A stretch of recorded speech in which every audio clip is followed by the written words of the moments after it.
What up, peeps and peepettes? MorbTron back today with more Destiny 2.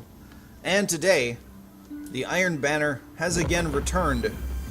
And we're going to see what Lord Saladin has brought us this week for crispy new weapons. Let's head right over to Lord Saladman himself. What do you got for us here, buddo? We've got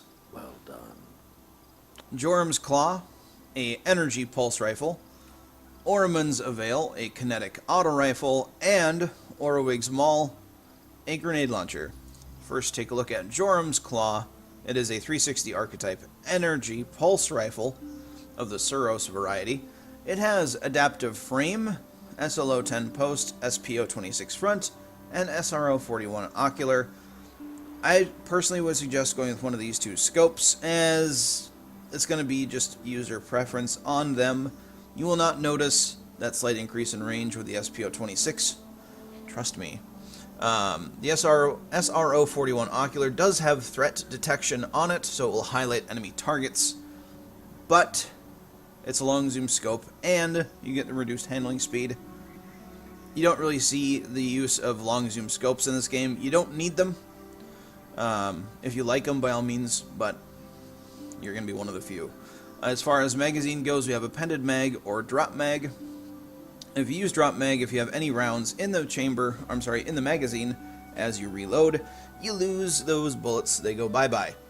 Now, I would go with appended mag personally, not just because you lose ammunition if you reload early, but because it has outlaw. So precision kills greatly decrease reload time, meaning if you get a precision kill, which you should, your reload speeds are also going to be very, very quick.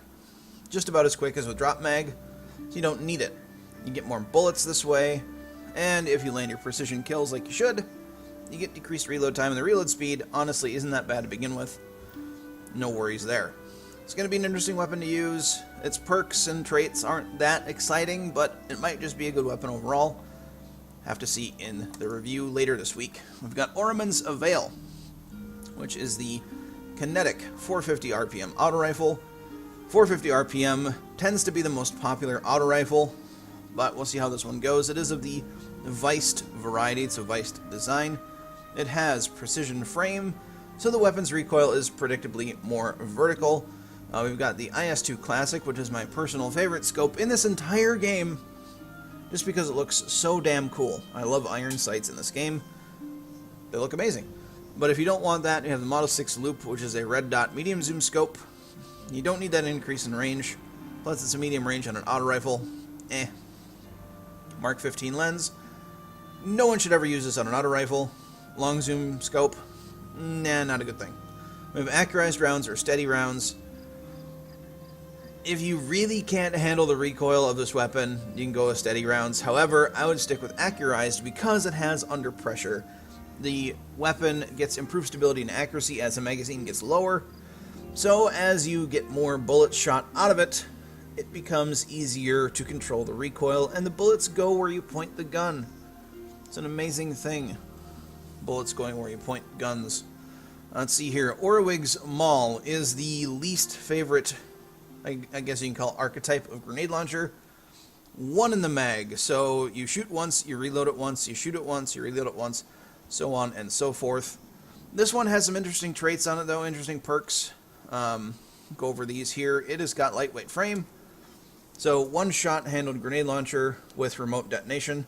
So you can just, pull the trigger once or click once. It will act like a normal grenade launcher. Other grenades will explode after a certain amount of time. But if you want to airburst, you can hold the trigger or hold the left click and release it when you want to detonate the grenade. Now, it's got a couple different options here for its launcher barrel. Personally, I like velocity on rocket launchers and grenade launchers. I favor it greatly. Less travel time with a projectile means you're going to hit your target a lot more effectively. So, if you have a slow travel time, a target might have a couple extra, half a second or so, quarter of a second to evade the attack or at least take less damage. You also don't have to lead the target as much with a higher velocity. Now, we do have two different magazine types, or basically two different projectiles. that we can choose from. We have concussion grenades. So grenades fired from the weapon emit a blast that staggers enemies. It's basically like high caliber rounds, except in grenade form, so it's going to stagger the absolute crap out of people. Then we have blinding grenades, which the blast radius is a lot smaller, but if you manage to hit your target, they are blinded. And then we have here the auto-loading holster, so this holstered weapon is automatically reloaded after a short period of time. So the good thing about this is, you open up with this weapon, you fire a grenade at your enemy, either concussion grenades or blinding grenades.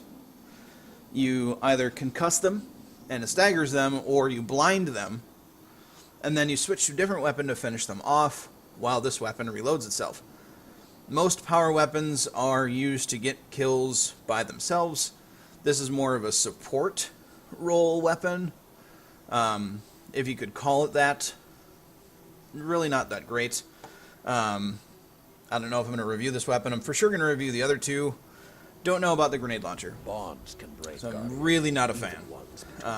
If you have a power weapon, it best be used to inflict some hurt and not just be a supporting weapon. So let's go over to Tess real quick, see what she's got this week. I know she has a couple cool things. She has Humbug, one of my favorite emotes in the entire game. Just no. Just all of that is just yes. I mean, I like it, but it's a great animation. The Grooving Dance, it's a good dance. I don't have it. I might buy it. However, I'm really considering buying the Curse of Foresight because it looks freaking amazing. It's Osiris themed. It's got Vex wiring everywhere, and it has a cool particle effect behind it. Sails of Osiris is an exotic ship. If you want your loading screen to have a cool shiny thing in it, there you go. We have Break the Dawn for Merciless, which is the white and gold and black carbon fiber ornament for Merciless. We have Eye of Osiris for the Prometheus lens, if you want it to look more Vexy and Egyptian. There you have it. And then we've got Techno Scarab for Kepri's Horn, which is the only way to make this helmet not look terrible. We have a Ghost. We have the Cabal Arrival Transmat effect. Desert of Gold shader is really weird. One of my favorite shaders in the game right now is Metallic Sunrise. Pretty good shader. I like it. Let's go check out Lord... Oh, we already checked out Lord Salaman. Let's go check out Zavala, is what I meant to say. See what he's got for us. And I believe... Yep, he has the Last Dance. It is a Season 1 sidearm that shoots a 3-round burst. We all know what this thing does. It's pretty good. If you don't have one, or you blew yours up on accident, there you can go. You can buy one from Zuzuvela and get yourself one again. Lord Shax, my man, is selling us Martyr's Make. It has ricochet rounds and high impact reserves. Energy slot, 600 RPM. Weapon. If you want to know more about this weapon and how good it can be, I have a review on it already on my channel. Be sure to check that out. And we have Banshee 44. And today he has for us Solar Ordnance, Void Paragon, Solar Damage. Let's go check out Benedict. Also, the video for the Cade 6 loot chests is already up. So if you're looking for that, they are on Nessus. Fairly easy to find. If you can't find any, hey presto, I have a video to help you out. Also, let me know how the audio and the video is on this video. I'm using Shadowplay and a different audio recorder for my microphone. So, let me know in the comment section how the video is, how do you think the audio is it good, is it bad, is it indifferent, let me know. So, from Benedict, we have count 'em, 3 Prestige mode pieces of armor. We have the Prestige helmet from Leviathan. We have regular Leviathan gloves, Prestige Leviathan chest piece, regular Eater of Worlds boots, Prestige Leviathan class item, and I Am Alive grenade launcher. Now, it is a 7 in the mag grenade launcher. It has adaptive frame, whatever. You can choose different launcher barrels on it. You trade velocity for blast radius on them. I'm not too excited about this weapon. I'm not really too excited about many grenade launchers, but it does have moving target, so if you're aiming down sights while moving, you have increased movement speed and better target acquisition. Literally nobody ever aims down sights on a grenade launcher expecting to have it be more accurate. You always hip fire grenade launchers. Never had anyone aim down sights. And then we have auto-loading holster. The holster weapon is automatically reloaded after a short period of time.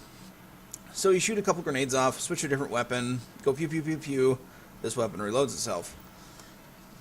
Kind of neat, but meh. It's a grenade launcher. You know how I feel about grenade launchers. They're not the best things in the world. But that is it for this week of the reset day stuff. If you like this style of video, be sure to hit that like button so I know to continue doing them.